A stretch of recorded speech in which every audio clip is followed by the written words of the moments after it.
Volet. Aujourd'hui, une nouvelle encourageante, une tendance que l'on observe dans les écoles publiques anglophones de la grande région de Montréal. La commission scolaire English Montreal, par exemple, mise sur les classes bilingues et d'immersion en français pour attirer et surtout garder leurs élèves anglophones qui sont attirés par l'apprentissage du français. Hugues Poulain. Sherry et Heather Endelman, deux jeunes anglophones de Notre-Dame-de-Grâce à Montréal, quittent leur domicile ce matin. Elles se rendent à l'école Royal Vale, située dans leur quartier. Une école anglophone au parcours étonnant. Au niveau primaire, nous avons immersion totale, disons, première année maternelle, première année, deuxième année, qui est complètement en français. Rendu en troisième année, quatrième et cinquième année, on fait un changement, c'est presque 50-50. À partir du secondaire 1, secondaire 2, secondaire 3, on pourrait décrire ça plutôt comme un 80-20 où ce que 80 de la majorité des cours est fait en français, 20 en anglais. Rendu au secondaire 4 et secondaire 5, là, c'est un petit peu plus encore comme la formule moitié-moitié. À la commission scolaire English Montréal, 80 des élèves au niveau primaire suivent un programme d'immersion ou bilingue. Au secondaire, c'est 50 J'ai content que mes parents m'ont mis dans les écoles d'immersion parce que je voulais apprendre une deuxième langue. Et je pense que le français est le plus important.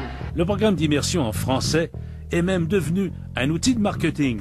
À la commission scolaire English Montréal, le français fait toute la différence. Cette publicité aurait été impensable il y a encore quelques années.